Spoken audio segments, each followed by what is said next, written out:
As you can see, the will clearly states that I, Rebecca, shall inherit the entirety of the Montgomery estate, including the family business, investment portfolios, and all properties. My sister's voice rang through the mahogany-paneled office as she smiled triumphantly at the stunned faces around the table. I sat frozen, a family photo still clutched in my trembling hands, watching her theatrical performance at our father's will reading just 3 days after we had laid him to rest. My name is Charlotte Montgomery, and at 32, I was about to lose everything I had spent the last decade building alongside my father. Or so my sister thought. Before we jump back in, tell us where you're tuning in from. And if this story touches you, make sure you're subscribed, because tomorrow I've saved something extra special for you. I never expected the reading of my father's will to feel like a courtroom drama, complete with gasps, tears, and a villain twirling her metaphorical mustache. Yet here we were, gathered in the plush conference room of Harrington and Associates, the family's longtime legal firm, as my older sister Rebecca performed the role she'd been rehearsing her entire life, the rightful heir to the Montgomery fortune. "Perhaps we should take a moment," suggested Mr. Harrington, my father's attorney for over 30 years. His silver hair and wire-rimmed glasses gave him the appearance of a kindly professor rather than one of Boston's most formidable estate lawyers. "This is an emotional time for everyone." Rebecca waved her manicured hand dismissively. "There's no need. The document is perfectly clear." She tapped her finger on the will in front of her. "As the eldest child, I inherit everything. Father always believed in traditional succession." Traditional succession. The phrase hung in the air like a bad joke. There had been nothing traditional about my relationship with our father, Richard Montgomery, founder of Montgomery Sustainable Technologies. While Rebecca had been collecting advanced degrees and socialite husbands, I had been beside our father in the trenches of the business for the past 10 years, transforming a conventional energy consulting firm into a leader in renewable technology solutions. I looked around the room at the shocked faces, our family accountant, Mr. Winters, who had witnessed my tireless work expanding the company's portfolio, our household manager, Martha, who had practically raised me after my mother's death, and my fiancé, Daniel, whose hand now squeezed mine under the table in silent support. "This can't be right," I finally managed, finding my voice. Dad and I had discussed succession planning extensively. We had a roadmap for my eventual leadership of MST. Rebecca's smile tightened almost imperceptibly. "Discussions aren't legally binding documents, Charlotte. This will is." She glanced at the attorney. "Isn't that correct, Mr. Harrington?" The elderly lawyer removed his glasses, polishing them slowly with a handkerchief. I recognized this habit from countless business meetings. It was what he did when buying time to choose his words carefully. "The document before us does indeed allocate the Montgomery assets to Rebecca as the eldest child," he acknowledged, causing my stomach to plummet.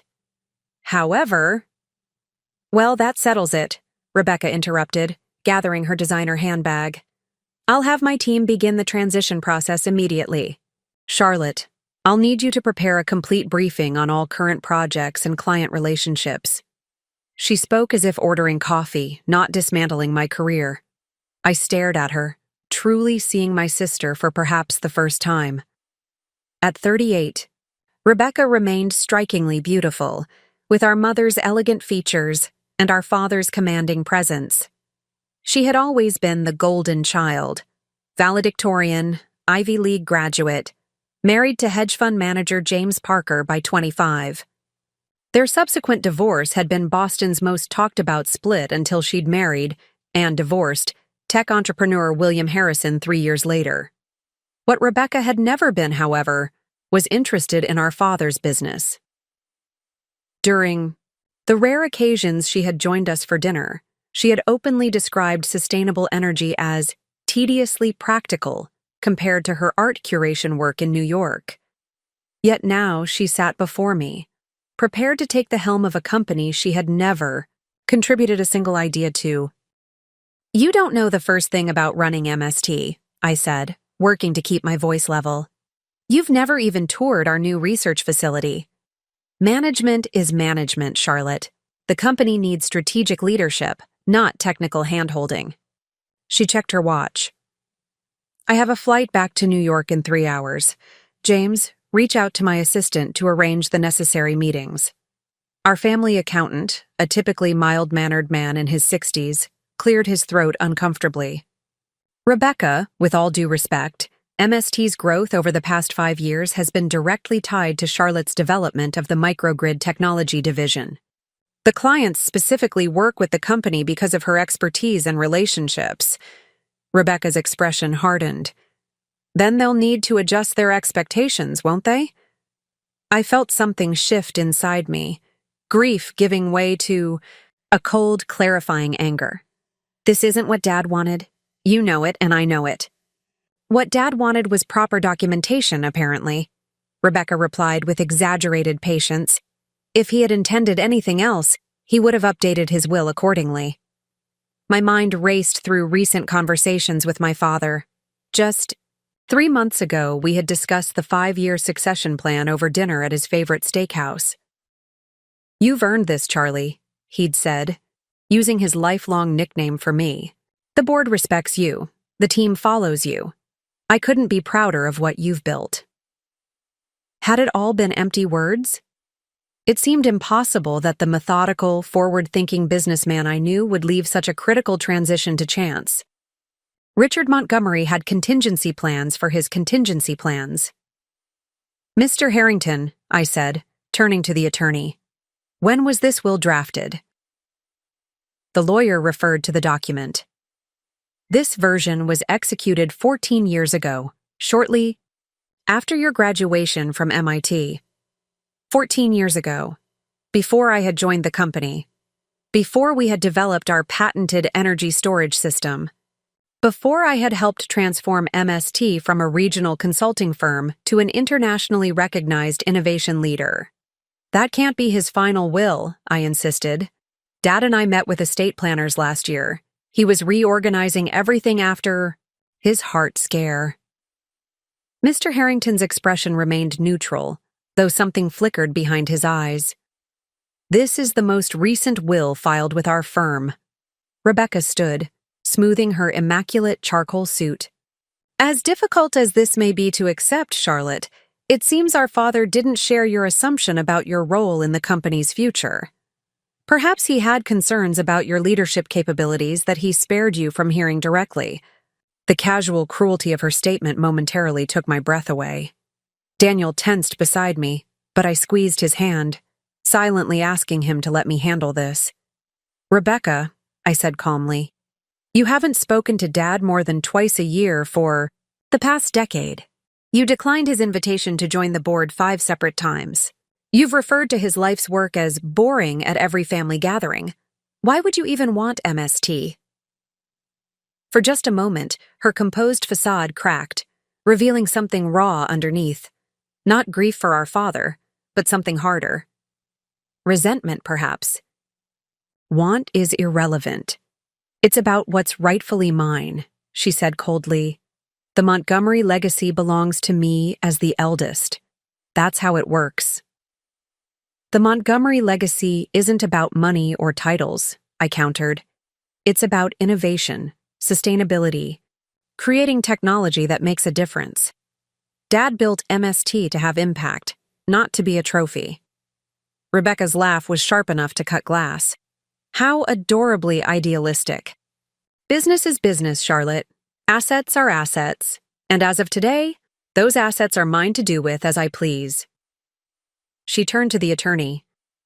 I'll have my lawyers contact you about transferring the relevant accounts and properties. I assume there won't be any unnecessary delays? Mr. Harrington carefully returned the will to its folder. There are still certain protocols to follow, Ms. Montgomery. Estate settlements don't happen instantaneously, even in straightforward cases. Ensure that they happen expeditiously, then, Rebecca replied. I have plans for those resources. That won't wait indefinitely. The implications of her statement hit me like a physical blow. She wasn't planning to run the company. She was planning to liquidate it. The research, the patents, the team we'd built, all of it reduced to numbers on a balance sheet. "You would dismantle everything he built?" I asked, unable to keep the horror from my voice. Rebecca gathered her things, avoiding eye contact with everyone in the room. "I would maximize the value of my inheritance. The market for green technology companies is quite favorable right now."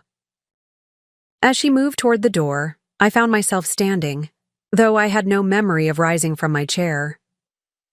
Dad trusted me with his company, with his legacy. Every day for 10 years, I worked alongside him building something meaningful. You can't just walk in and destroy that because of an outdated document. Rebecca paused at the threshold, her expression almost pitying. "That's exactly how inheritance works, Charlotte. Father made his choice by not updating his will. I suggest you start packing up your office." With that parting shot, she strode out, leaving a stunned silence in her wake. I sank back into my chair, my mind racing. This couldn't be happening. It made no sense that my methodical father would leave such a critical matter unaddressed. He had been meticulous about everything, especially after his heart attack 18 months ago had served as a mortality wake-up call. "There has to be something else," I said, looking to Mr. Harrington. "Another document, an addendum, something." The attorney's expression remained carefully neutral. "I can only work with the documentation that has been properly filed and executed, Ms. Montgomery." "But you know this isn't what he wanted," I pressed. "You've been his attorney for decades. You've witnessed everything I've contributed to MST." Mr. Harrington closed his portfolio with deliberate care. "The law must follow documented intentions, not assumed ones. I suggest you take some time to process today's information before making any decisions." As the meeting broke up, I remained seated, staring at the polished conference table where my future had just been derailed. Daniel stayed beside me, his usual problem-solving engineer's mind clearly searching for solutions. "We'll figure this out," he promised, though the uncertainty in his voice betrayed his concern. "Your father was too smart to leave things this way." I desperately wanted to believe him, but the evidence suggested otherwise. As everyone filed out, I was left wondering if I had fundamentally misunderstood my relationship with my father. If all those late nights, strategic planning sessions, and proud smiles had meant something entirely different to him than they had to me. Martha, our household manager, was the last to leave.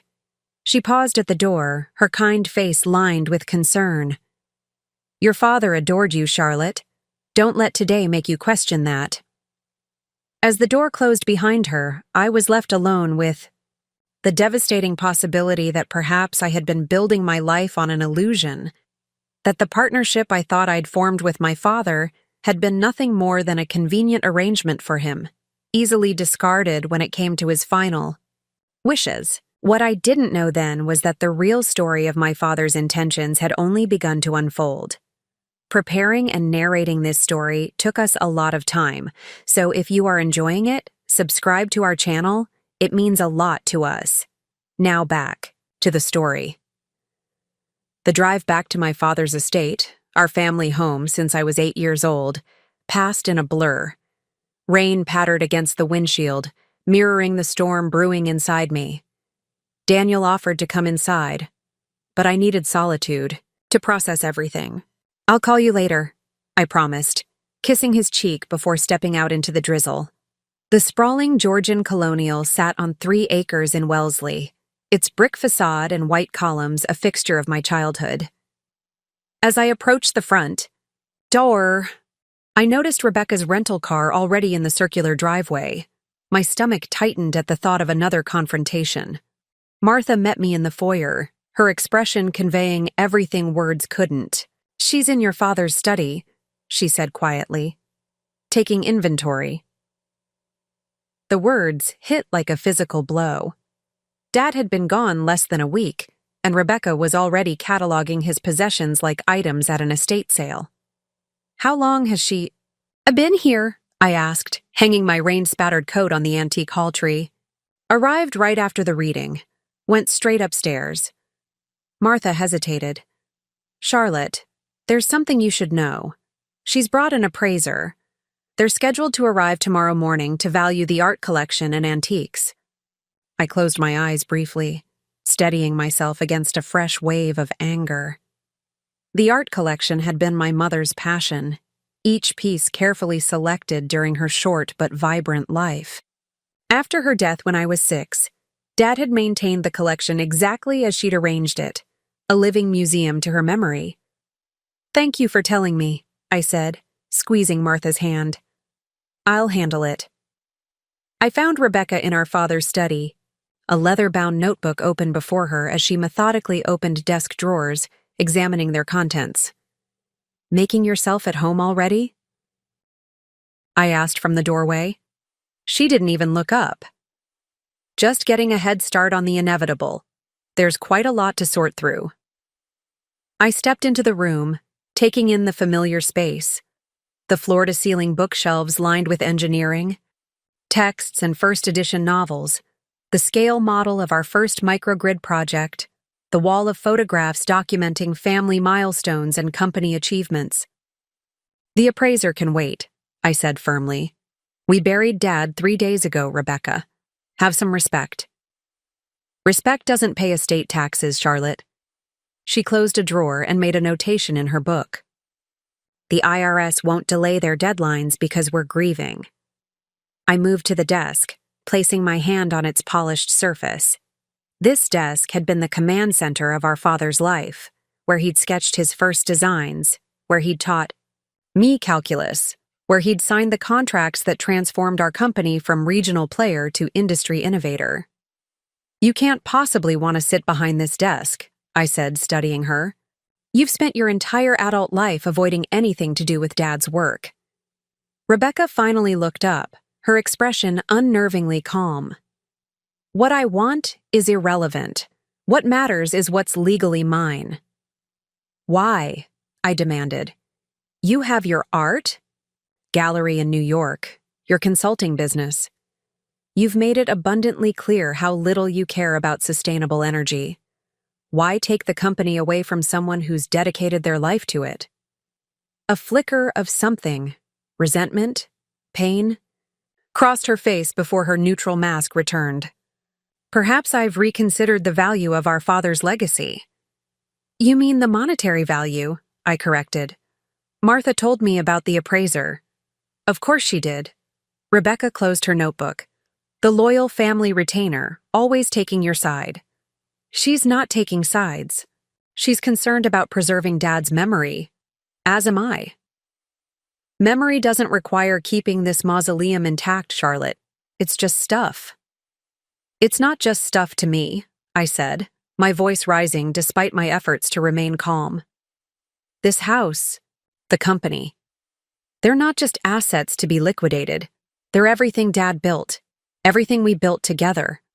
Rebecca stood, smoothing her skirt in a gesture so reminiscent of our mother that it momentarily caught me off guard. That's your fundamental misunderstanding. There is no we in this scenario. There's what Father legally designated as mine, and there's your sentimentality about a company that was never actually yours. The casual cruelty of her assessment left me speechless. In the silence that followed, my gaze drifted to the photographs on the wall. Dad and me at my MIT graduation, cutting the ribbon at our new research facility, accepting the Innovation in Sustainability Award last year. A decade of partnership captured in images. Look at these pictures, I said finally.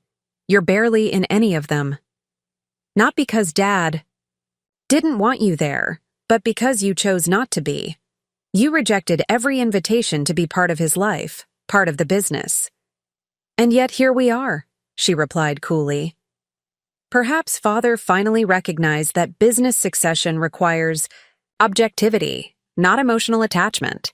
The company needs strong leadership going forward.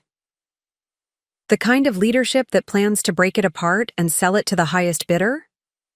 Rebecca's expression hardened. the kind that maximizes value rather than clinging to outdated sentimentality. I took a steadying breath, trying a different approach. The company employs over 200 people, Rebecca. Our microgrid technology is being implemented in developing regions to provide sustainable power. We have contracts with 3 different humanitarian organizations. This isn't just about money. It's always about money in the end, she replied. Philanthropy is a luxury afforded by proper financial management. I studied my sister, trying to reconcile the cold woman before me with the girl who had once taught me to ride a bike, who had smuggled ice cream to my room after our mother's funeral when I couldn't stop crying. When had she become this person who could speak so callously about dismantling our father's life's work? What happened to you? I asked quietly. The question seemed to catch her off guard. For just a moment, her carefully constructed facade wavered. What happened is that I grew up and recognized how the world actually works. Father always made his priorities clear. I simply adapted accordingly. Before I could respond, Martha appeared in the doorway. Ms. Charlotte, there's someone here to see you. Mr. Lawrence from your father's office. He says it's urgent. Rebecca frowned. Edward Lawrence? The VP of Operations? What could possibly be urgent enough to interrupt a family discussion? I was already moving toward the door, relieved for any interruption to this painful conversation. I'll speak with him in the library. This concerns company matters, Rebecca interjected.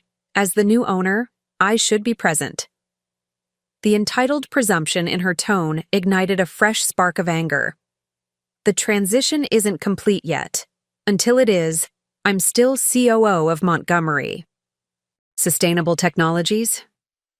I found Edward pacing before the library fireplace, still in his work suit despite the late hour. A trusted colleague for 8 years and my father's right-hand man before me, Edward's normally composed demeanor had been replaced by visible agitation. Charlotte, he said, relief washing over his features. Thank God. I've been trying to reach you. Sorry, I turned my phone off after the will reading. What's happening? It's Trans-Pacific Energy. He named our largest competitor, a conventional energy conglomerate that had been trying to acquire our patented storage technology for years. Their CEO called an emergency board meeting this afternoon. They're preparing to announce a hostile takeover bid for MST. The news hit like a bucket of ice water. That's impossible. They'd need majority shareholder approval, and my father owned controlling interest, which now apparently belongs to your sister, Edward said grimly. Their CFO reached out to me unofficially. Rebecca contacted them 3 days ago, the day after your father's funeral, to discuss acquisition terms. The betrayal was so complete, so calculated that for a moment I couldn't process it. She approached them before she even knew she was inheriting? Apparently she was quite confident about the outcome. Edward ran a hand through his salt and pepper hair. Charlotte, if Trans-Pacific acquires us, they'll strip the company for patents and shut down all our humanitarian projects. Everything we've built will be dismantled. The full implications clarified with terrible precision. Trans-Pacific had opposed our renewable energy initiatives at every turn. Their business model depended on maintaining dependence on conventional energy sources. They didn't want our innovations to succeed. They wanted to bury them. She can't do this, I said, mind racing. The board would never approve it. With controlling interest, she wouldn't need full board approval. And Trans-Pacific is offering a significant premium over market value, enough to tempt even the most loyal directors. I sank into a leather armchair trying to process this new development. How much time do we have? Their announcement is scheduled for Monday morning. Once it goes public, our stock will be in play. Edward checked his watch. Less than 60 hours. Have you spoken with the other board members? Tried to reach all 7. 3 are firmly opposed to any Trans-Pacific deal. 2 are on the fence. Jenkins and Michaels haven't returned my calls. And legally? Is there anything we can do to Block this? Edward's expression was grim. Not if your sister holds controlling interest? The bylaws are clear. What bylaws? I interrupted. The company bylaws or the shareholder agreement? Both. Your father established them during the last restructuring to ensure— He stopped suddenly, eyes widening. The restructuring. After his heart attack. 18 months ago? I confirmed, a glimmer of hope sparking. Dad completely reorganized the company's structure and governance. I remember signing dozens of documents. Documents that would have been filed with corporate counsel, Edward said, already pulling out his phone, not with his personal attorney. For the first time since the devastating will reading, I felt a flutter of possibility. Mr. Harrington said he could only work with properly filed and executed documentation.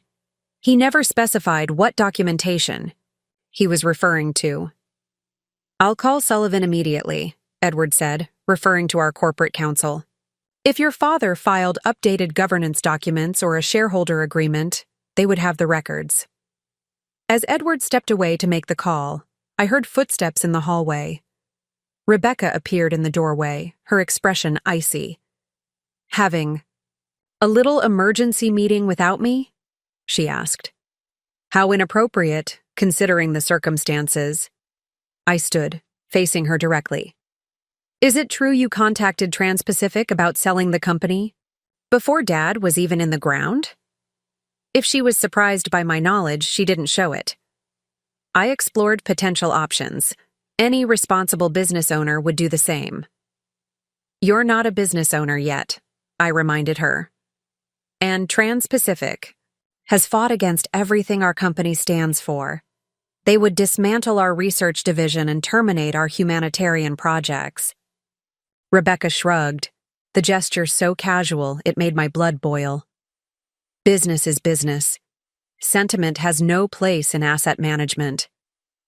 Behind her, Edward ended his call, giving me a subtle nod that sent hope coursing through me.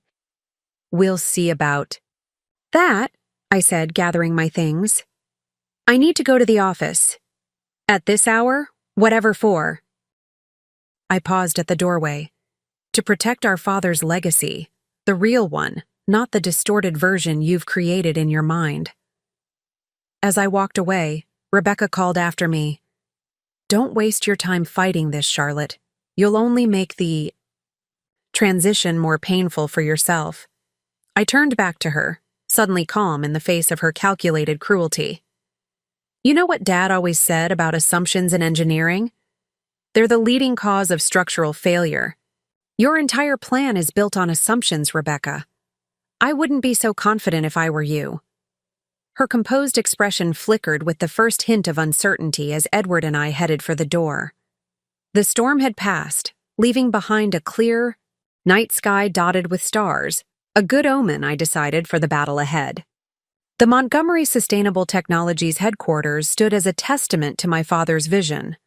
A renovated 19th-century textile mill transformed into a state-of-the-art facility with solar panels lining the roof, a living wall in the atrium, and geothermal heating throughout. Even at midnight, the building hummed with activity as the research division worked around the clock on our latest energy storage prototype. Security waved us through, accustomed to my late-night visits.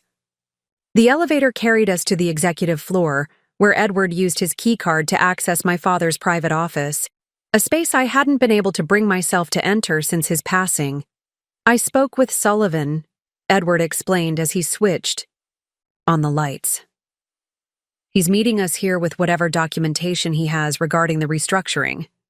If your father created any additional provisions or amendments, they would be in the corporate records, not his personal estate files. The office stood frozen in time, exactly as my father had left it the Friday before his unexpected heart attack. Engineering journals stacked neatly on the side table, the whiteboard still covered with his distinctive handwriting, outlining the quarterly goals. His reading glasses perched atop a pile of technical specifications.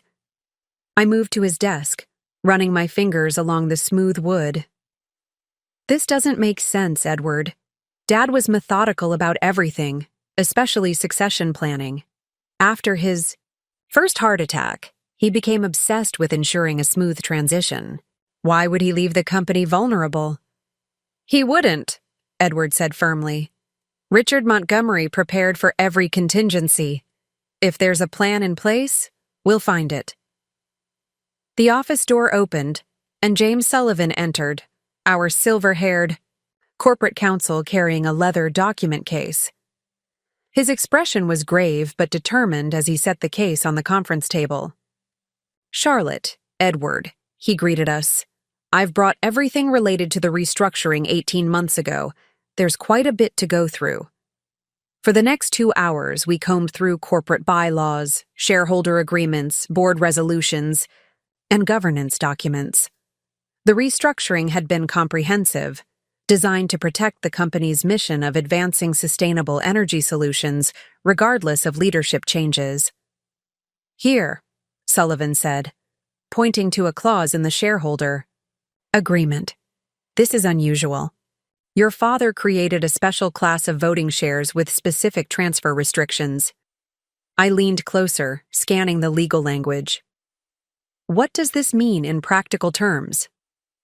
It means that while ownership of the company can transfer through inheritance, voting control of certain decisions, including any sale of the company or major shifts in business direction, requires additional approval mechanisms. Sullivan flipped to another section.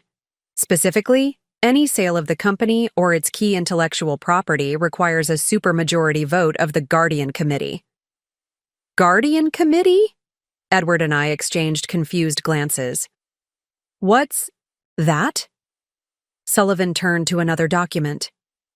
It's a special oversight group your father established during the restructuring.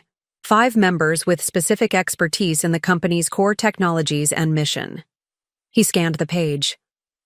The committee includes the Chief Technology Officer, the VP of Humanitarian Initiatives, a representative from MIT's Energy Initiative where you partner on research, a sustainable energy advocate appointed by the board, and… He looked up, meeting my eyes. The most senior Montgomery family member actively working in the business for at least 5 years. Realization dawned on me. That would be me. Edward's face broke into the first smile I'd seen since the will reading. Richard, built in a failsafe. Even if Rebecca inherited his shares, she couldn't dismantle the company without committee approval. And considering the committee's composition, Sullivan added, approval for a sale to Trans-Pacific seems highly unlikely. Hope surged through me, followed immediately by confusion. But why wouldn't Mr. Harrington have mentioned this at the will reading? Surely he knew about these provisions. Sullivan frowned, closing the document. Harrington and Associates handles your family's personal legal matters, not corporate governance. These documents wouldn't have been in his files.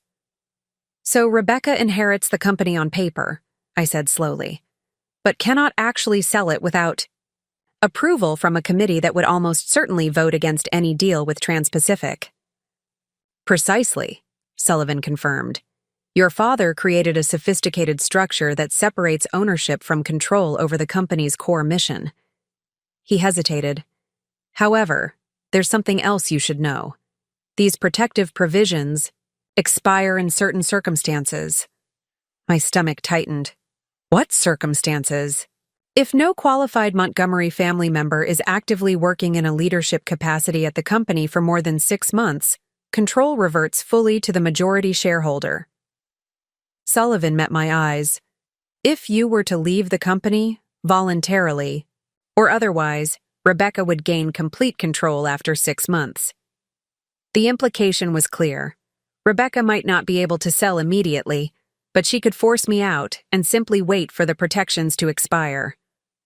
She doesn't know about any of this yet, Edward pointed out. The Trans-Pacific deal assumes she has full control now. Which gives us a temporary advantage, I said, mind racing. We need to… A noise at the door interrupted us. Martha stood in the doorway, still in her work clothes despite the late hour, looking anxious but determined. I'm sorry to intrude, she said. But there's something you need to see, Charlotte. Something your father entrusted to me. Without waiting for a response, she entered the office and carefully placed a sealed envelope on the table. My name was written across it in my father's distinctive handwriting. He gave this to me 3 weeks ago, Martha explained. Said I should give it to you if anything happened to him, but only after the official will reading. My hands trembled, slightly as I picked up the envelope. You knew about the will? About Rebecca inheriting everything? Martha nodded solemnly. Your father told me what was coming. He said, Martha, Charlotte will think I've betrayed her, but I need you to make sure she gets this letter at the right time. Everything depends on proper timing. I broke the seal and removed several pages covered in my father's handwriting. The letter began simply, My dearest Charlie, if you're reading this, 2 things have happened. I am gone, and Rebecca has laid claim to everything through my outdated will. I can only imagine your hurt and confusion. For that, I am deeply sorry. What must seem like betrayal is actually the opposite. It is my final effort to protect everything we've built together. Rebecca has been planning to challenge my estate plan for years. Her lawyers have been building a case that I was mentally unfit after my heart attack and that any changes to my will during that period were made under undue influence, specifically your influence. They've collected testimony from her friends, manipulated medical records, and prepared a legal strategy that would have tied up the company in court for years, damaging both its value and its mission. By leaving my outdated will in place, the one that predates both your involvement with the company and my health issues, I've removed the foundation of her legal strategy. She believes she has won, which was exactly my intention. But you and I know that ownership is not the same as control. During the restructuring, I created a governance system that protects the company's mission regardless of who holds the shares. Sullivan has all the documentation, which creates a separation between ownership and decision-making authority for any fundamental changes to the company's direction. There is, however, one final piece to this puzzle, one that neither Rebecca nor her lawyers could possibly know about. In the bottom right drawer of my desk, you'll find a false panel. Behind it is a safe with a combination you know well. Inside is a document that represents my true wishes for the company's future.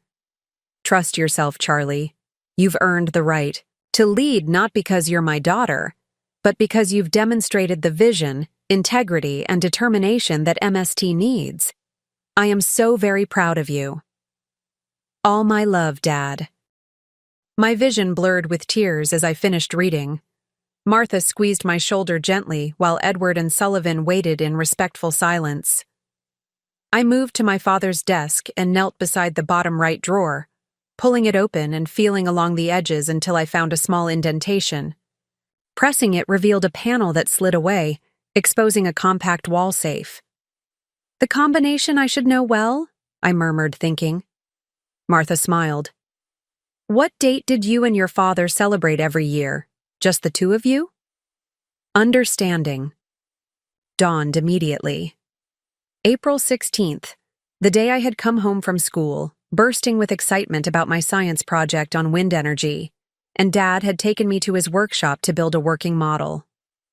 It was the day I had first shown interest in his work, the beginning of our shared passion.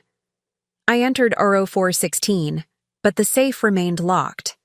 Frowning, I tried again with the full year, 04/16/2003. The lock clicked open. Inside was a single document in a sealed envelope marked Succession Plan, Final Version, with copies for corporate counsel, the board of directors, and me.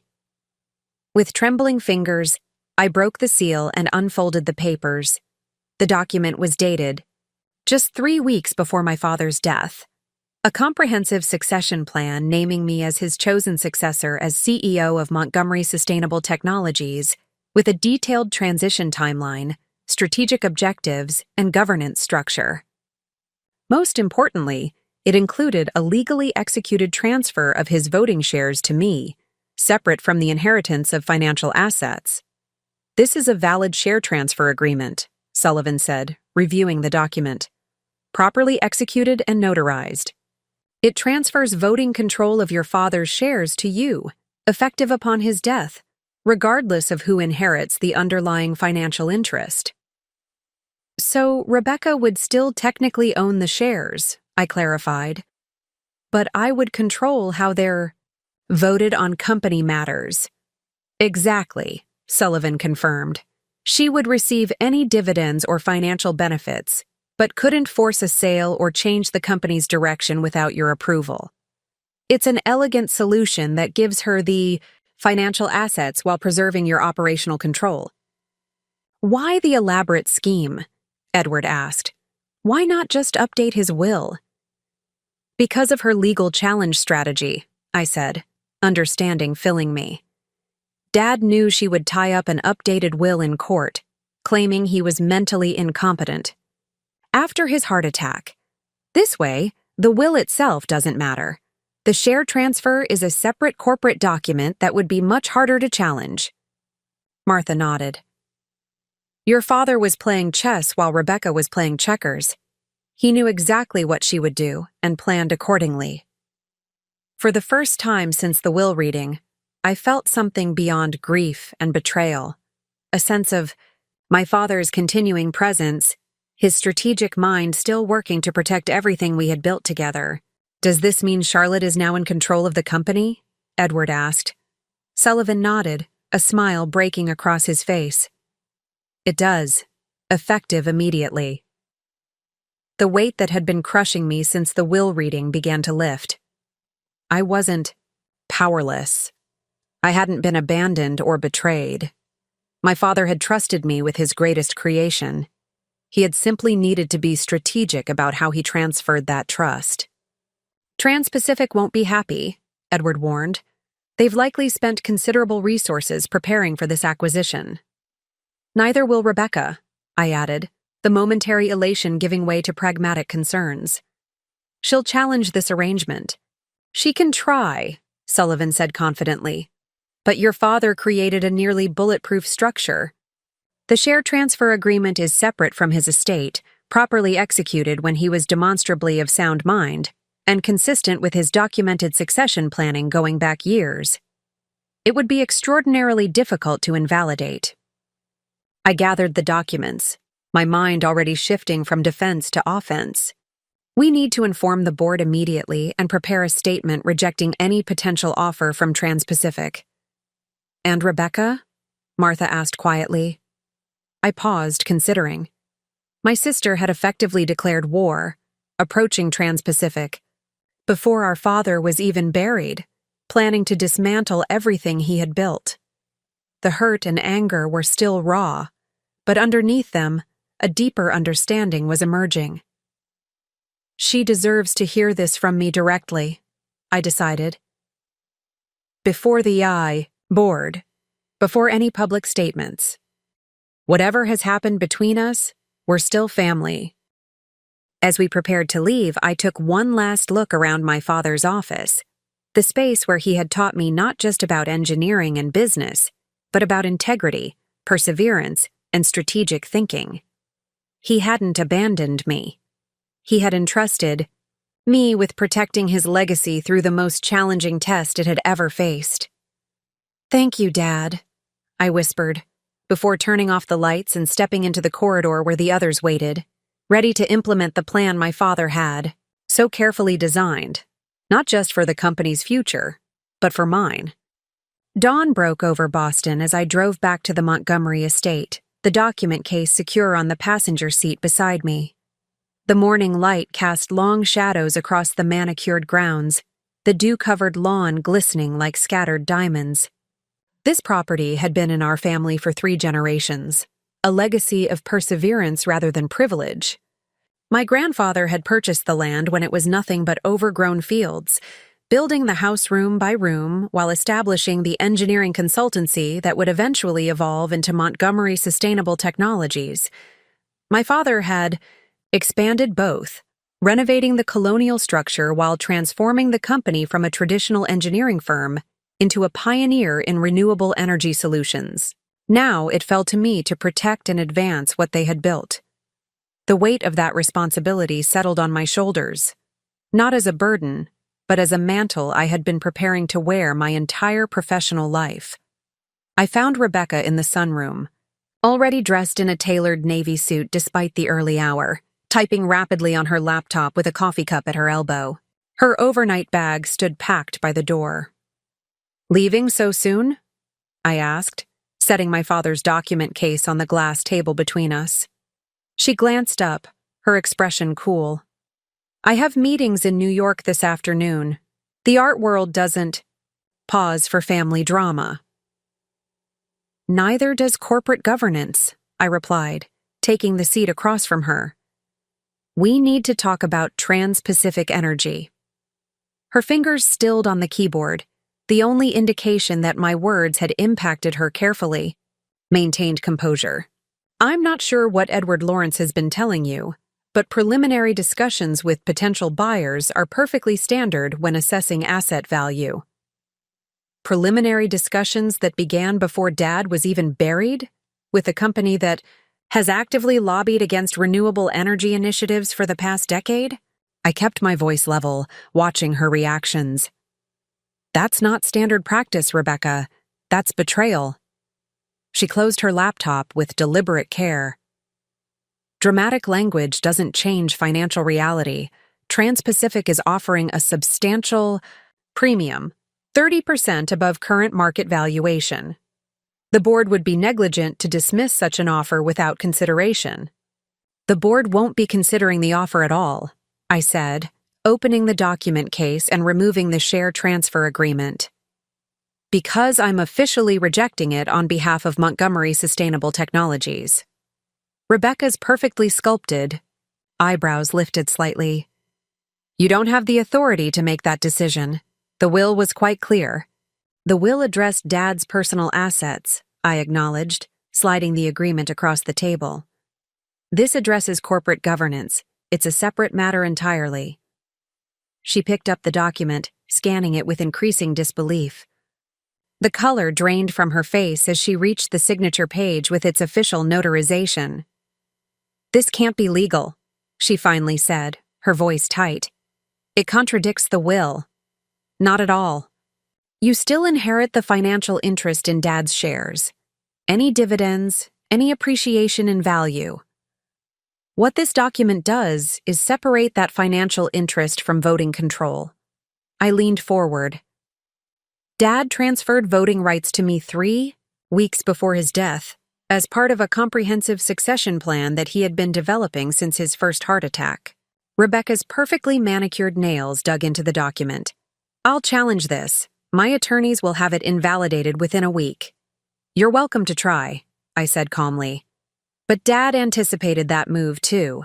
He left the outdated will in place precisely because he knew you were building a case to challenge any recent changes as the product of diminished capacity or undue influence.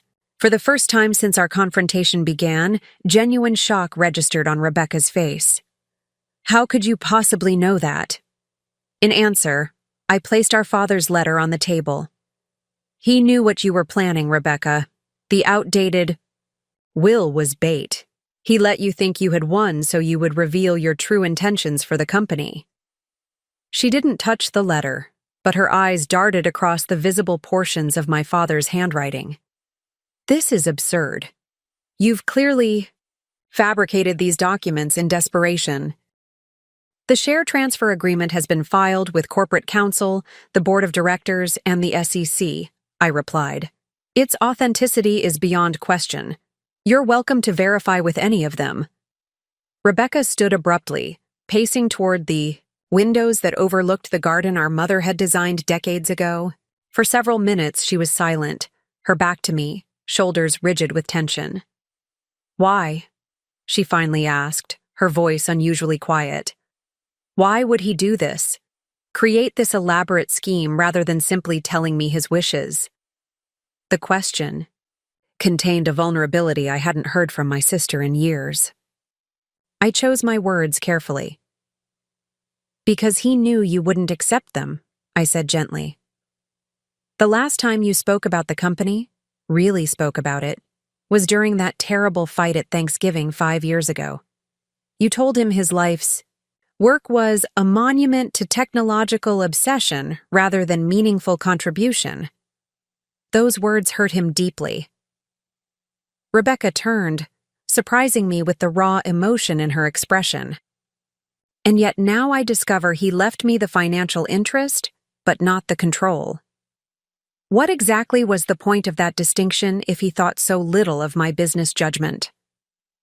I hadn't expected this question, hadn't anticipated having to explain our father's reasoning to the sister who had seemed so coldly calculated in her actions. But her confusion appeared genuine. I think, I said slowly, he was trying to give us both what we truly valued. You've always been clear that you saw the company primarily as a financial asset. I've always seen it as a mission, a way to create meaningful change in the world. This arrangement honors both perspectives. Rebecca's laugh held no humor. How convenient that his solution gave you all the power. Not all the power, I corrected. You remain the majority shareholder. That comes with significant rights. You'll have board representation, financial transparency, and the ability to influence strategic direction through normal governance channels.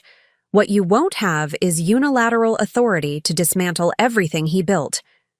She moved back to the table, scanning the documents again with a more analytical eye. And Trans-Pacific? Their offer will be declined, I said firmly. MST is not for sale, not to them, not to anyone. We have too much important work still to do. Rebecca studied me for a long moment. You really believe in all this, don't you? The renewable energy mission, the humanitarian projects, all of it. With every fiber of my being, I confirmed. And so did Dad. She sank back into her chair, something shifting in her expression. I never understood it, either of you. This devotion to technology and environmental idealism. It always seemed like you were both living in a fantasy world while I dealt with reality. The admission surprised me. For years, Rebecca had projected nothing but cool dismissal toward our enthusiasm for innovation. This glimpse of genuine confusion, perhaps even curiosity, was unexpected.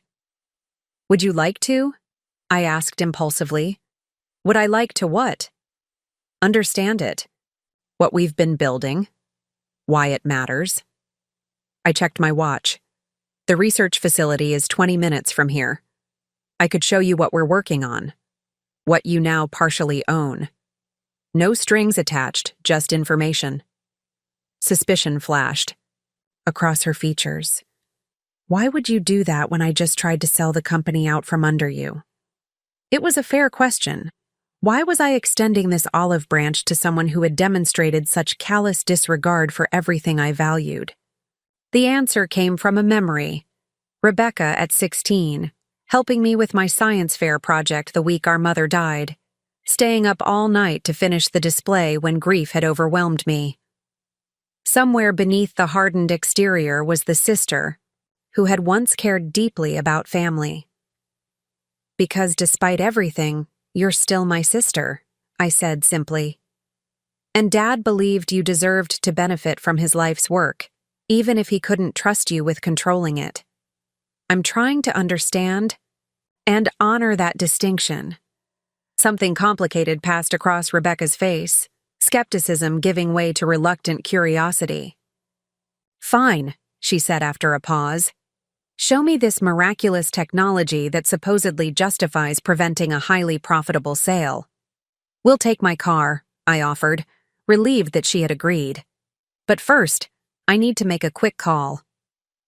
Stepping into the hallway, I called Edward to update him on the situation. Rebecca knows about the share transfer. We're heading to the research facility so I can show her what we've been developing.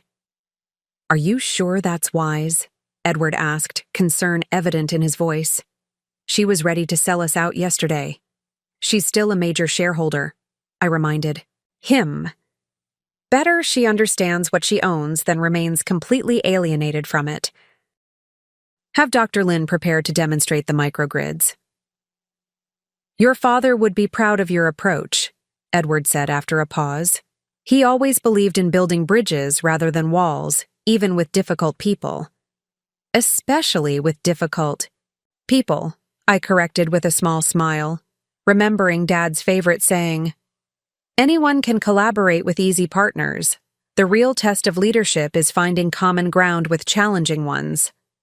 Rebecca was waiting by the front door when I returned, her overnight bag replaced in the closet, a clear sign she had postponed her New York meetings. It was a small concession, but a meaningful one. The drive to the research facility passed. In charged silence, both of us processing the morning's revelations. As we approached the campus, a cluster of renovated industrial buildings surrounded by testing fields of solar arrays and wind turbines, I noticed Rebecca studying the landscape with more attention than she had ever shown toward the company's operations. This used to be a brownfield site, I explained as we passed through security. An abandoned chemical plant that had contaminated the surrounding soil. We remediated the entire area as part of the facility development.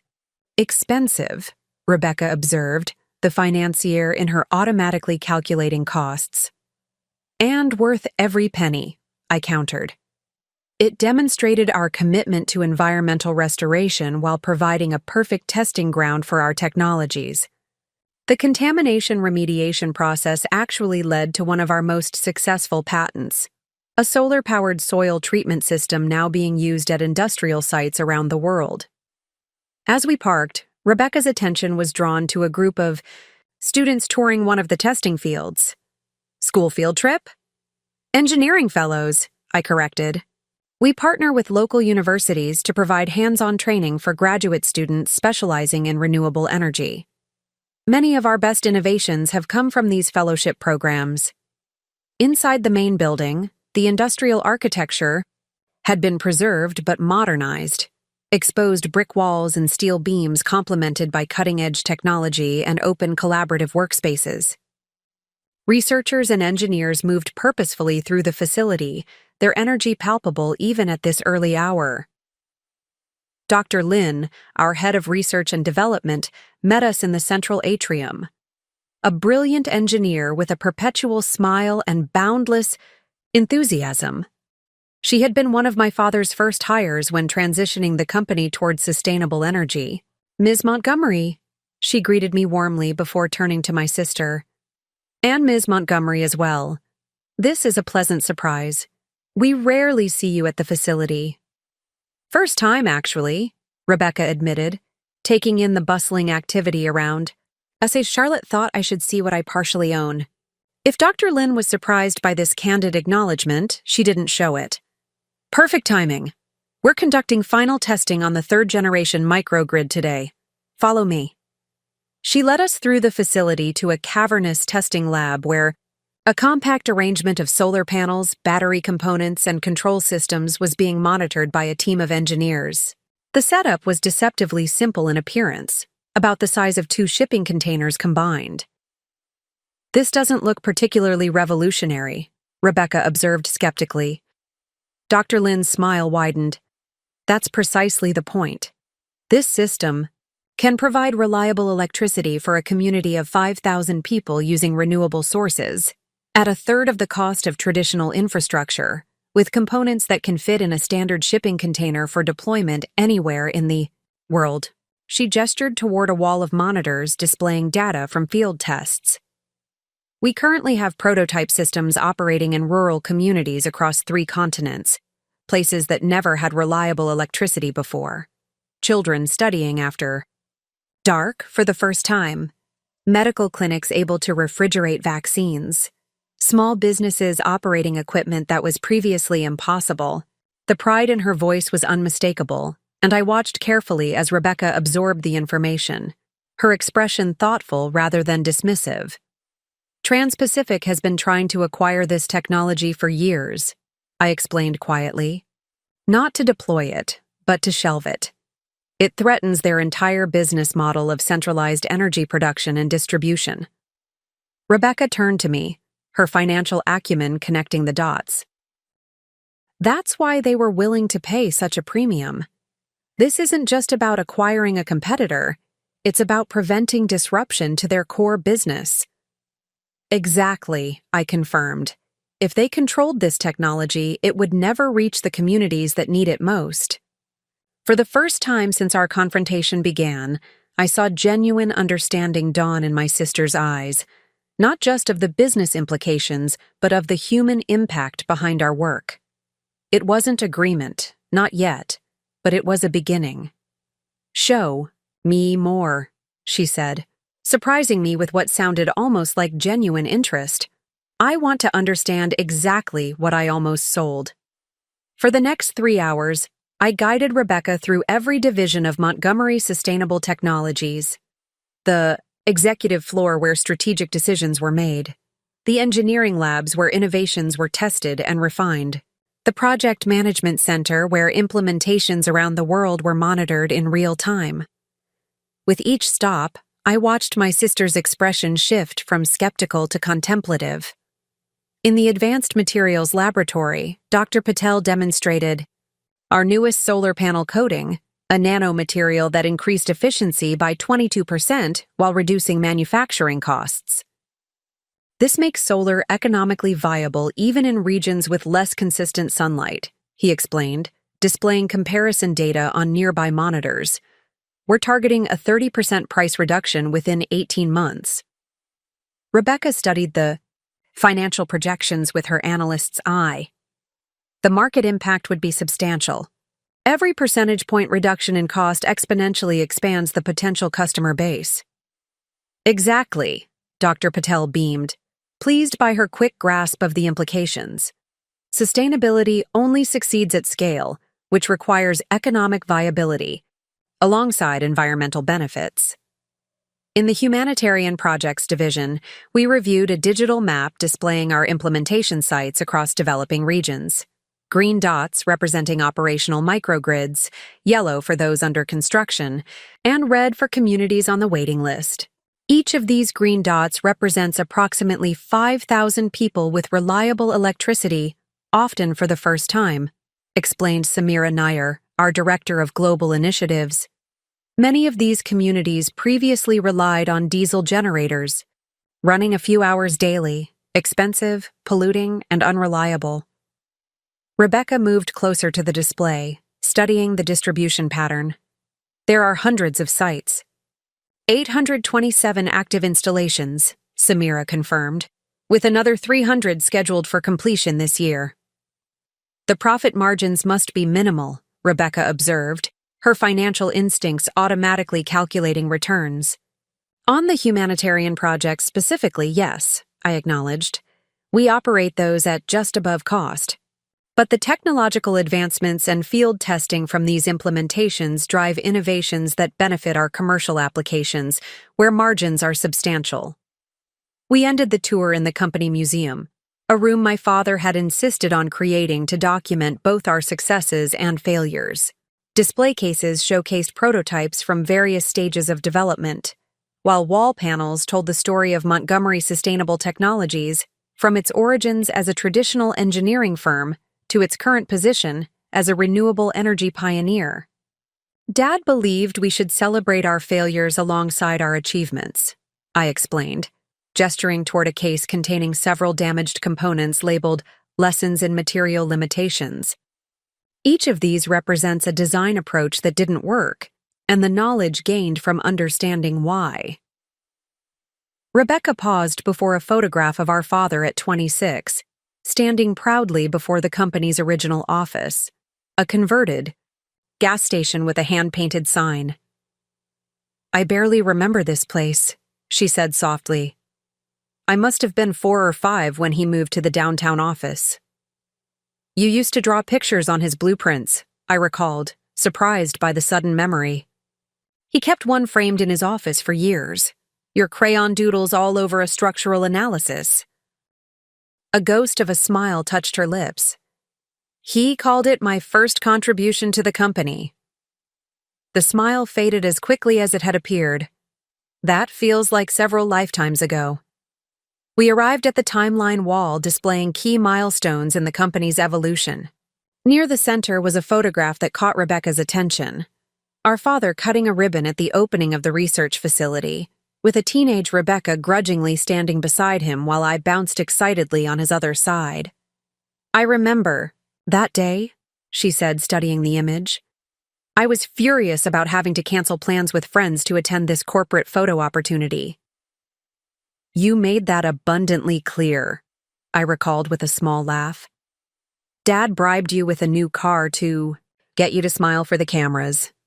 "A BMW convertible?" Rebecca confirmed, surprising me with her own quiet laugh. "I was an expensive PR element." We fell silent, both contemplating the captured moment from years ago, a rare occasion when our entire family had been present. For a company milestone, however reluctantly on Rebecca's part. "Why did you stop coming?" I asked, the question emerging before I could consider its wisdom. "To company events, I mean. You were involved when we were younger, even if not enthusiastically. Then one day you just weren't anymore."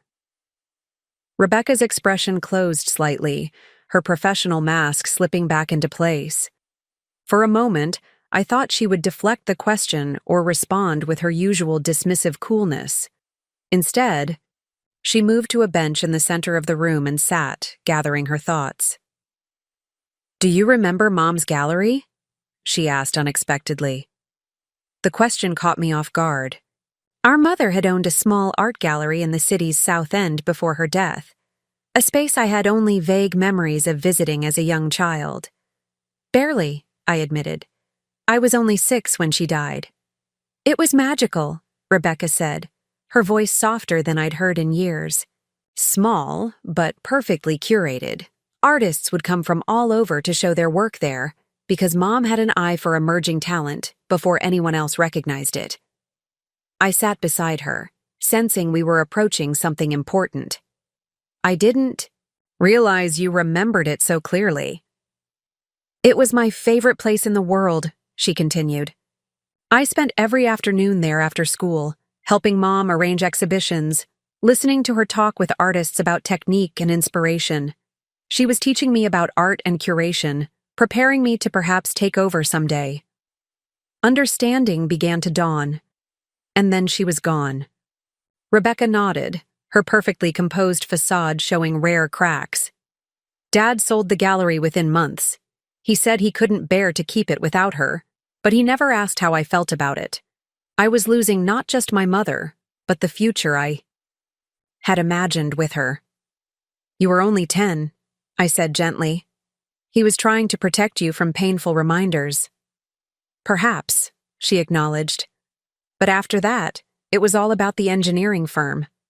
Every conversation, every family dinner, every weekend activity somehow connected back to Montgomery engineering.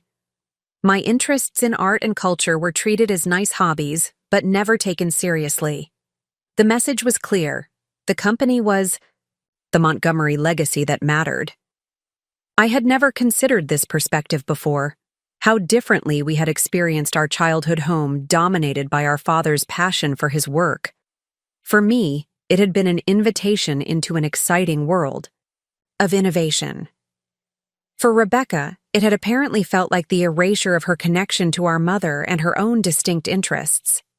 "When I finally established my gallery in New York," she continued, "Dad's response was to send a congratulatory note and a check.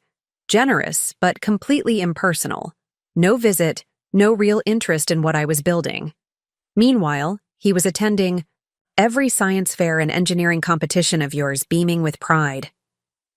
The revelation shifted something fundamental in my understanding of my sister.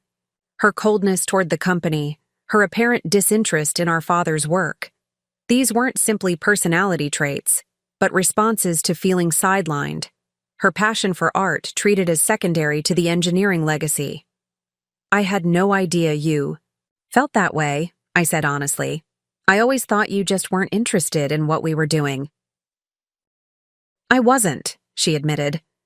"But the reason wasn't simple disinterest. It was self-preservation. Why invest emotionally in a world where I was always going to be an afterthought?" She straightened, her momentary vulnerability receding. "That's ancient history now. We've all made our choices.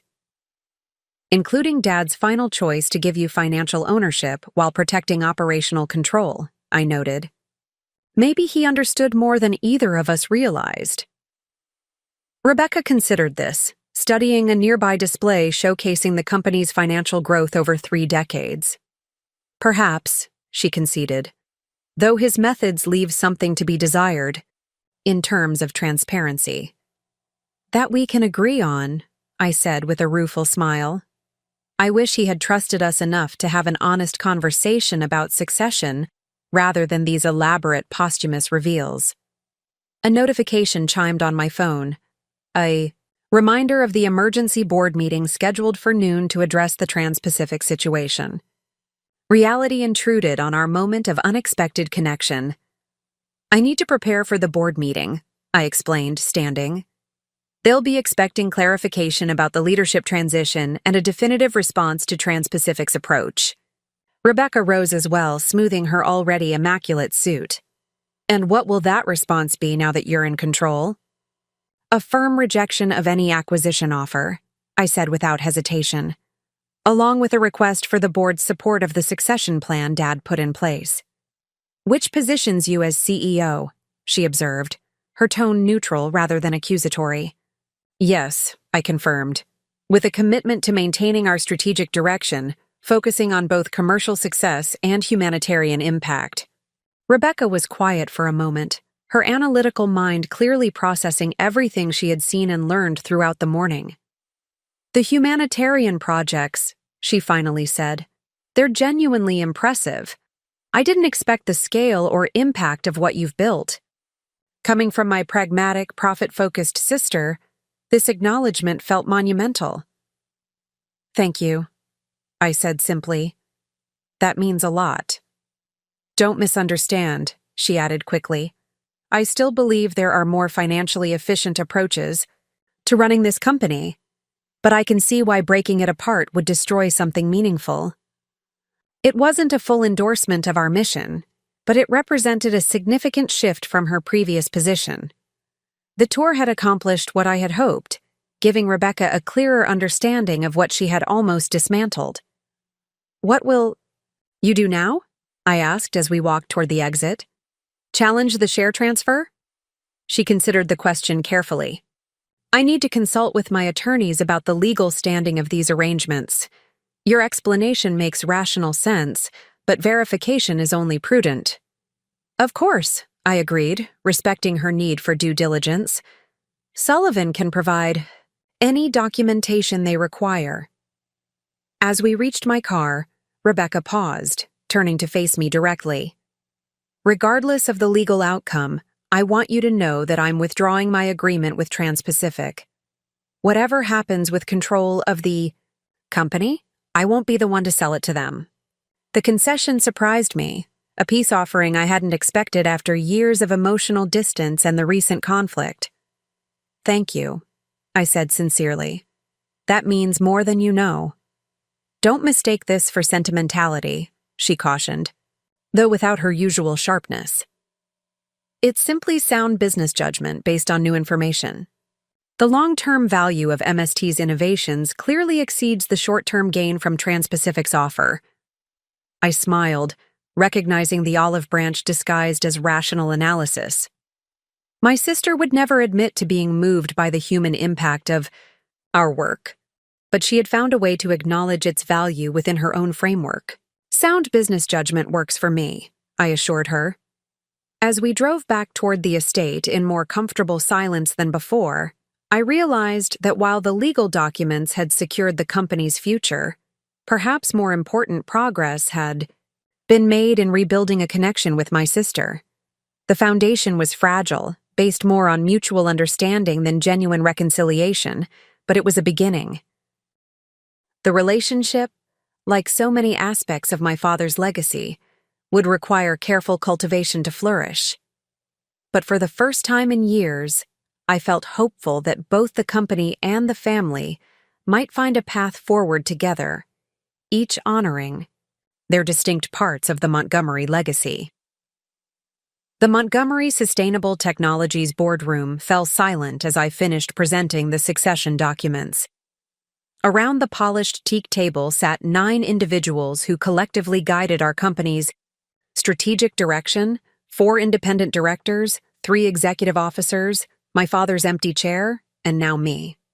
The morning sunlight streamed through floor-to-ceiling windows, illuminating the scale models of our signature projects displayed along the perimeter walls. "These documents appear comprehensive," observed Eleanor Winters, our lead independent, director and former energy sector regulator. A formidable woman in her 60s with silver hair and penetrating gray eyes, she had been my father's most trusted advisor on the board. Richard clearly put considerable thought into this succession plan. "Indeed," agreed Sullivan, who had accompanied me to verify the documentation's authenticity. "Everything is properly executed, notarized, and filed with the appropriate authorities. The share transfer agreement is legally binding." Across the table, Michael Jenkins, our most recent board addition and the only director who had consistently advocated for more aggressive monetization of our technologies, leaned forward with a skeptical expression. "While the legal standing may be clear, I'm concerned about the unusual nature of this arrangement. Separating ownership from voting control creates potential governance complications." "Not unusual at all in family businesses," countered Dr. Rajiv Mehta, our chief medical officer and longtime board member. "Many successful enterprises maintain family control while distributing financial interest more broadly. The Ford Motor Company operated under similar principles for decades." Jenkins persisted. "The timing remains concerning. These documents emerged conveniently after Ms. Montgomery's sister had initiated discussions with Trans-Pacific Energy." I met his skepticism directly. "The timing was my father's explicit strategy, Mr. Jenkins. He anticipated a challenge to any updated will and created a separate mechanism for transferring operational control while ensuring Rebecca received the financial benefits of ownership. A solution that honors both daughters' relationships with the company," observed Eleanor thoughtfully. "Quite elegant, actually." Dr. Avery Chen, the MIT professor who represented our academic partnerships on the board, nodded in agreement. Richard always approached problems from multiple angles. This reflects his typical thoroughness. After further discussion, Eleanor called for a vote to formally acknowledge the succession plan and confirm my appointment as Chief Executive Officer. The result was decisive: 7 in favor, with Jenkins abstaining and my vote temporarily recused, while my status was determined. "Congratulations, Charlotte," Eleanor said, extending her hand. "The board officially recognizes you as CEO of Montgomery Sustainable Technologies, effective immediately."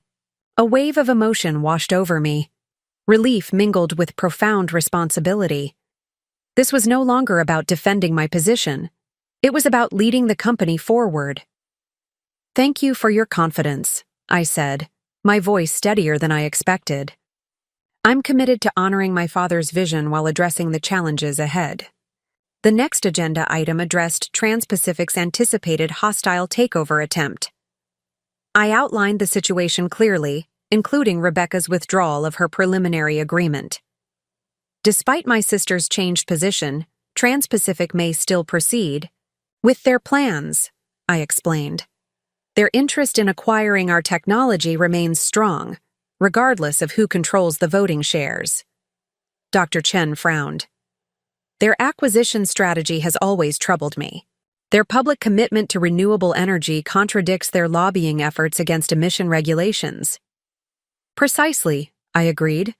Our analysis suggests they intend to acquire our microgrid technology to control its deployment, potentially delaying widespread implementation that would threaten their conventional energy infrastructure investments. Edward Lawrence, attending as our Chief Operating Officer, presented our recommended response strategy. We propose issuing a clear statement rejecting any acquisition interest, accompanied by an accelerated development timeline for our humanitarian projects. This would demonstrate our commitment to independent operation while emphasizing the mission-driven aspects of our business that would be compromised under Trans-Pacific ownership. The board unanimously approved this approach, with Jenkins finally joining the consensus after receiving additional financial projections showing the long-term value of independence versus immediate acquisition returns. As the meeting concluded, Sullivan pulled me aside. Rebecca's attorneys have requested copies of all succession documentation. She's conducting her due diligence, as expected. Provide everything they need, I instructed. Complete transparency is in everyone's best interest. Eleanor approached next, her expression warm but serious. Your father would be proud, Charlotte, but remember, this is just the beginning.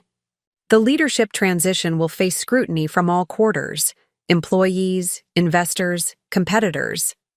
How you handle the coming weeks will set the tone for your entire tenure. I understand, I assured her. I'd like to schedule one-on-one meetings with each board member over the next few days to discuss priorities and concerns. She nodded approvingly. Excellent start. Now let's address the elephant in the room, your sister. How do you intend to manage that relationship going forward? As majority shareholder, she remains a significant factor in the company's governance ecosystem. It was the question I had been contemplating since our unexpected breakthrough at the research facility. I believe we've established a foundation for a more productive relationship. Rebecca has agreed to withdraw her support for the Trans-Pacific acquisition, which suggests she's open to understanding the company's value beyond immediate financial returns. A promising development, Eleanor agreed, but family dynamics and business governance rarely mix smoothly. Consider formalizing her role to provide appropriate channels for her input while maintaining clear operational boundaries. Her advice crystallized an idea that had been forming since morning. What about offering her a position on the board? Not as an executive director, but as a major shareholder representative. It would give her a voice in governance while acknowledging her financial stake. Eleanor considered this thoughtfully. Unconventional after such conflict, but potentially inspired. It would transform an adversarial relationship into a collaborative one, if she's receptive. I believe she might be, I said, thinking of Rebecca's surprising appreciation for our humanitarian projects. She's seen what we're building here. That understanding changes the equation. After the board dispersed, I remained in the conference room, absorbing the reality of my new position. The wall of past leaders featured photographs of my grandfather, my father, and now an empty frame waiting for my official portrait. 3 generations of Montgomery innovation, with me as the latest steward. A knock at the door interrupted my contemplation. Martha entered carrying a small wooden box I recognized immediately, my father's fountain pen case. Your father wanted you to have this when you took leadership, she explained, placing the box before me. He used these pens to sign every significant contract in the company's history. Inside were 3 vintage fountain pens, each representing a phase of Montgomery Sustainable Technologies evolution. The oldest, a restored Parker 51 from the 1940s, had belonged to my grandfather. The second, a classic Mont Blanc Meisterstück, had been my father's daily companion throughout his career. The third was unfamiliar, a contemporary Namiki with a custom-designed barrel featuring our company logo inlaid in mother-of-pearl. A small note in my father's handwriting accompanied this newest addition. For Charlotte, to write the next chapter. The thoughtfulness of this gift, prepared while he was still alive in anticipation of this moment, moved me deeply. It wasn't just a ceremonial heirloom but a tangible symbol of continuity and evolution.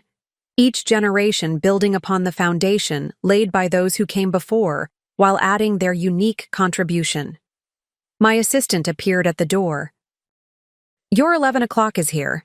The executive team is assembled in the strategy room. Taking a deep breath, I selected the Namiki pen, sliding it into my jacket pocket. Thank you, I'll be right there. The executive team, 12 Division, leaders who managed MST's daily operations, waited anxiously, clearly briefed on the morning's developments, but uncertain about implications for their respective areas.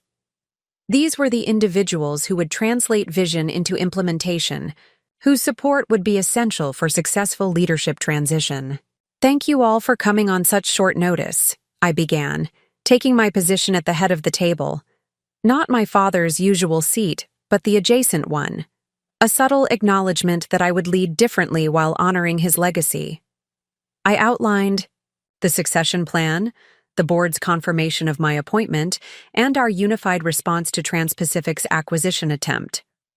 With each point, I observed their reactions carefully, noting which leaders appeared relieved, concerned, or calculating how these changes might affect their positions. "I know this transition comes with uncertainty," I acknowledged. "You've all worked closely with my father, some for decades. His leadership style was distinctive and effective. I won't attempt to replicate it exactly because that would be inauthentic and ultimately unsuccessful." The honesty appeared to resonate, tensions visibly easing around the table.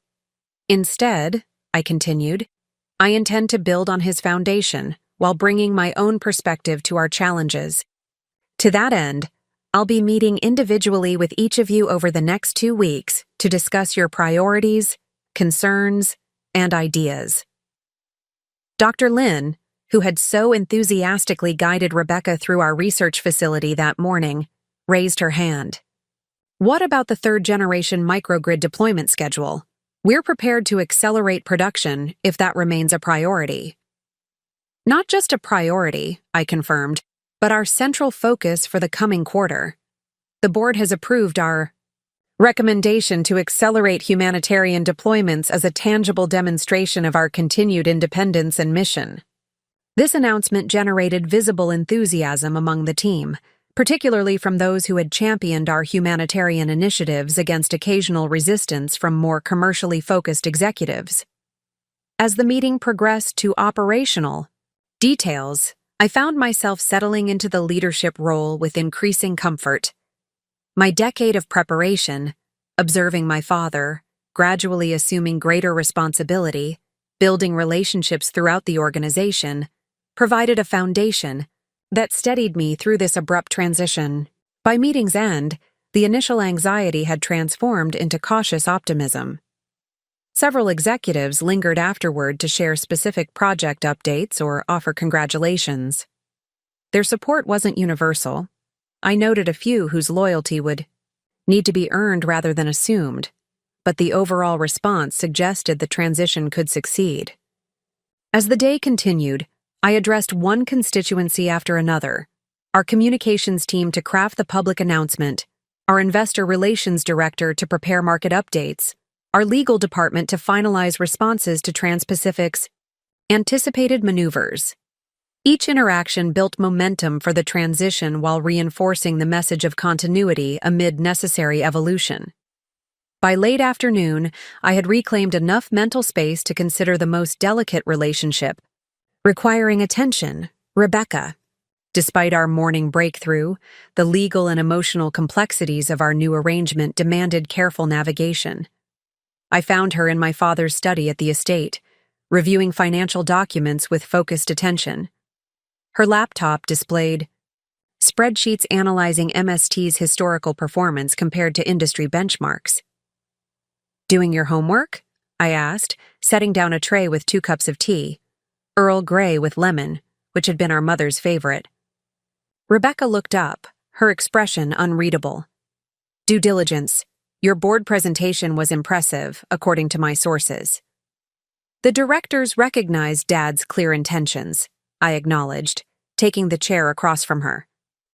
"They've formally appointed me as CEO, effective immediately." She nodded, neither surprised nor visibly upset by this confirmation.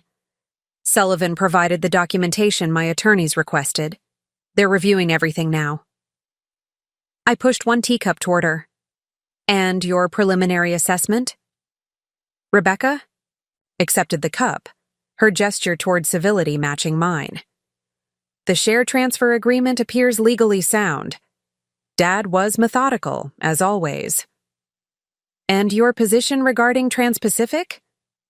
"As I said this morning, I've withdrawn my preliminary agreement. I've instructed my attorney to inform them directly." She took a careful sip of tea. They were not pleased.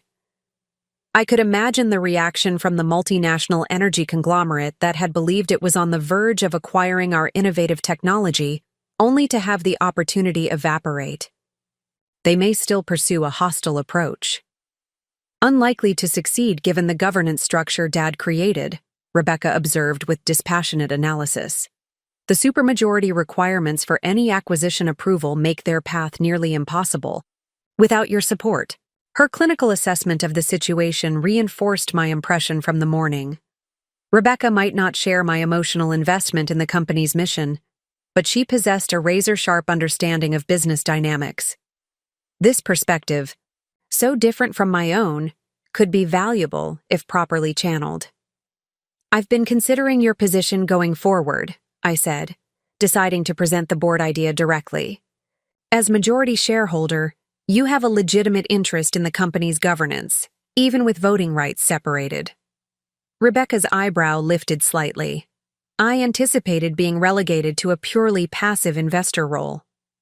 That would waste your expertise, I countered, and create unnecessary tension where we could instead build something productive. What exactly are you proposing? A board position, I said straightforwardly. As shareholder representative, it would give you visibility into strategic decisions and a voice in governance while respecting the operational boundaries Dad established. Surprise flickered across her features before her analytical expression returned. After I attempted to sell the company to Trans-Pacific, you're offering me a board seat? That's either extraordinarily generous or remarkably naive. Neither, I replied calmly. It's pragmatic. You're intelligent, financially astute, and now have a better understanding of what MST actually does. Your perspective would be valuable, particularly regarding financial optimization that doesn't compromise our core mission. Rebecca studied me with newfound curiosity. You're serious? Completely. The alternative is to maintain an adversarial relationship that benefits neither of us nor the company. She set down her teacup, considering the offer with the careful deliberation she applied to all business decisions. I would need certain assurances regarding information access and genuine consideration of my input.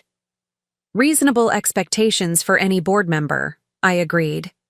Sullivan can draft appropriate terms for mutual review. Rebecca nodded slowly. I'll consider it seriously. As I left her to her deliberations, I felt a sense of cautious optimism. The path forward remained challenging, rebuilding trust. With my sister would take time, just as fully assuming leadership of the company would require proving myself beyond my father's reputation. Yet for the first time since his death, I could envision how both relationships might evolve toward something meaningful, honoring the past while creating a future that neither my father nor I could have anticipated alone. His final gift hadn't just been the company leadership, but the opportunity to forge a new connection with my sister who had seemed permanently estranged. Later that evening, as I sorted through files in my newly occupied CEO office, I discovered a small envelope tucked into my father's succession plan, a final message I had overlooked in the earlier review. Charlie, it read in his distinctive handwriting. Leadership isn't about having all the answers, but about asking the right questions and listening carefully to the responses. Your greatest strength has always been seeing bridges where others see only chasms. Trust that ability, especially with Rebecca. You two are more alike than either of you realizes, stubborn, brilliant, and fiercely protective of what you value. Those shared qualities caused your divergence. They can also enable reconciliation if approached with wisdom rather than righteousness. I've left you both parts of my legacy in the hope that together you might build something greater than I could imagine alone. With love and confidence, Dad. I tucked the note carefully into my journal, recognizing it as both blessing and challenge. The coming days would test my leadership in ways I couldn't yet anticipate, but for now I had taken the first essential steps, securing the company's future and extending an olive branch that might, with care and patience, heal the family fractures. my father had tried to address in his characteristically indirect way. Tomorrow would bring new challenges, but tonight, for the first time since my father's death, I felt truly ready to face them. The official announcement of my appointment as CEO generated exactly the media storm we had anticipated. By 9 the UIDAO, following morning, my inbox overflowed with interview requests.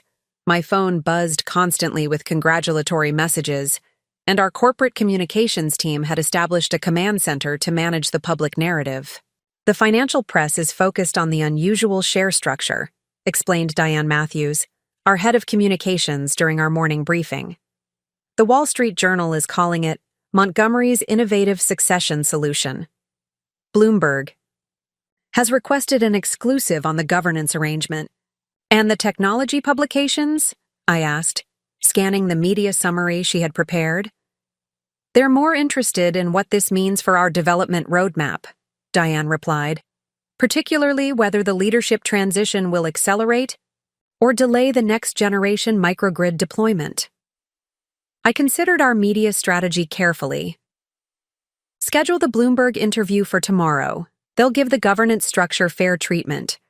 For the technology outlets, let's arrange a joint interview with Dr. Lin to emphasize continuity in our research direction. As Diane made notes, Edward entered with an expression that immediately raised my concern. Trans-Pacific has made their move, he announced without preamble. Not a hostile takeover attempt as we expected, but something potentially more problematic.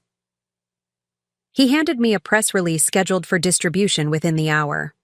Trans-Pacific Energy was announcing a major new initiative, the Global Access Energy Program, with superficial similarities to our humanitarian projects, but backed by $5 billion in funding and partnerships with 3 international development organizations. They're positioning themselves as the humanitarian alternative, I realized, scanning the document. Promising conventional energy infrastructure to developing regions with financing terms that appear generous on the surface. Edward nodded, grimly. It's designed to undercut our market position while claiming the moral high ground. Their CEO is giving a press conference at noon, framing this as practical solutions versus experimental technology. The strategy was clever. Rather than directly attacking our company, Trans-Pacific was establishing a competing narrative about the best path toward global energy access, conventional infrastructure versus our renewable microgrids. Their vastly greater resources could potentially overwhelm our carefully built implementation network. We need to respond strategically, not reactively, I decided after consideration. Schedule a meeting with our humanitarian partnerships team and Dr. Lin. We'll need comparative data on long-term costs, environmental impact, and community self-sufficiency between our approaches and conventional infrastructure. As Edward departed, to arrange the meeting, I received an unexpected text from Rebecca. Trans-Pacific's announcement is a direct response to losing the acquisition opportunity. They're attempting to undermine your market position through competitive philanthropy. Clever but transparent. Call me. I have thoughts on countering this. The message surprised me, both in its analytical insight and the offer of assistance. Perhaps the board position proposal had resonated more deeply than she had initially indicated. I immediately called her, curious about her perspective. Their strategy has 3 vulnerabilities, Rebecca stated without preliminary small talk when she answered. First, the financing terms contain deferred payment structures that essentially create energy debt traps for developing nations. Second, they've overpromised on implementation timeline. 5,000 communities within 2 years is logistically impossible given supply chain constraints. Third, they've partnered with organizations that have conflicting sustainability commitments. Her assessment was incisive and matched my own concerns about Trans-Pacific's announcement. What's your recommended response? Not a direct confrontation, she advised. Instead, accelerate and amplify your existing success stories. The communities, already transformed by your microgrids, become your most powerful advocates. Financial analysis demonstrating true long-term costs of their conventional approach versus your renewable solution will resonate with development organizations. We're gathering that comparative data now, I confirmed, but distribution remains challenging. Trans-Pacific has massive media reach through their advertising relationships. That's why you need unexpected messengers, Rebecca replied, her tone shifting from analytical to strategic. I have connections with 3 international development journalists who specialize in infrastructure projects. They've previously documented energy debt traps in developing regions. They would be interested in this story, especially with access to communities already using your microgrids. Her offer represented exactly the kind of value I had hoped she might bring when proposing the board position, a different network and perspective that complemented our existing capabilities. That would be tremendously helpful. Are you making this offer as a potential board member, or just as a concerned shareholder? A brief pause followed before Rebecca answered. Consider it a trial collaboration. I'm still evaluating the board position, but this situation affects our shared financial interests regardless of my decision. Fair enough, I agreed. Would you be willing to join the response strategy meeting this afternoon?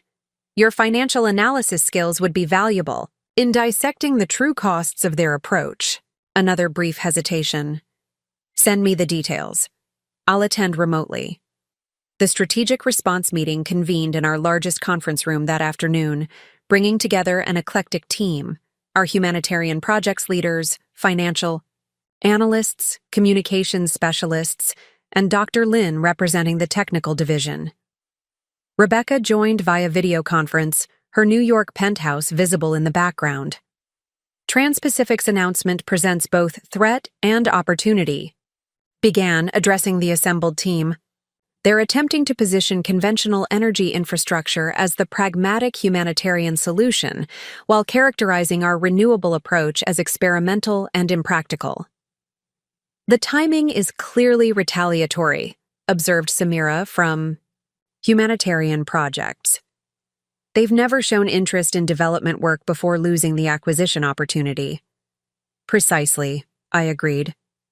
But their announcement has drawn significant media attention to energy access challenges in developing regions, attention we can leverage to highlight the advantages of our approach.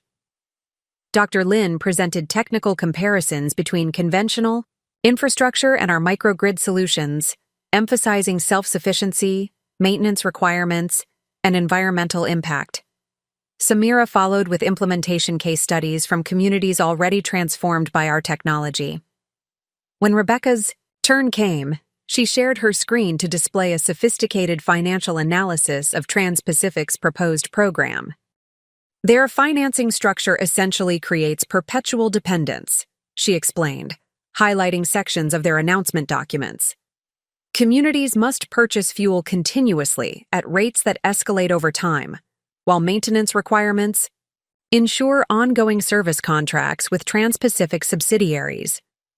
Her presentation impressed even the skeptics in the room who had questioned her involvement given recent events.